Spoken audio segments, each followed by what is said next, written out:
Jeng. Ini ada buku adik aku pergi. Yang ni Roblox punya. Aku punya, saya punya yang Roblox. Okay, korang nak tahu tak tentang Forky? Dia asal usul Forky. Biar aku ceritakan. Asal usul Forky.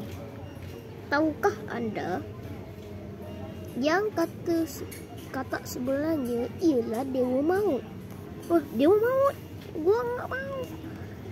Kata akan pandang orang yang akan mati tanpa henti dan akan mengambil roh apabila yang ajalnya sampai.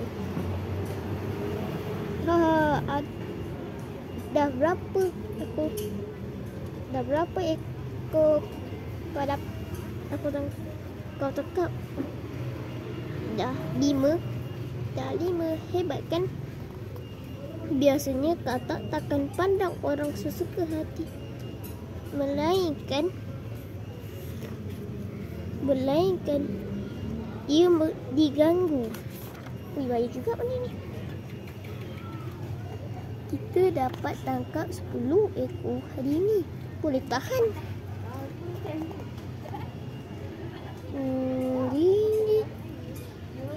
Kotak ni lain macamnya.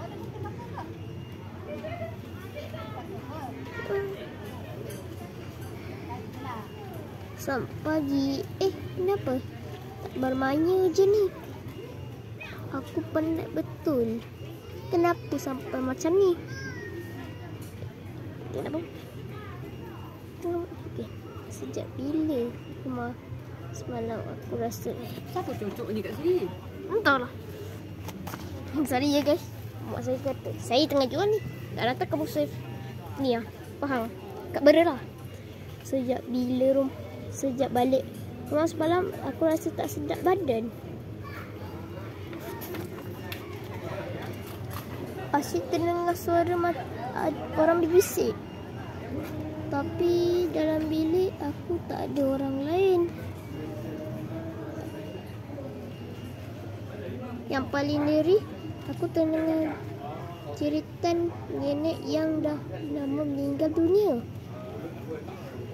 Mesti kerja kakak tu. Kata, baiklah murid-murid, hari ni kita akan jalankan eksperimen. Kaji. Panggil. Kaji. Sekejap korang. Later nanti. Sambung. Tak payah lah. Oh. Coming episode 2 nanti.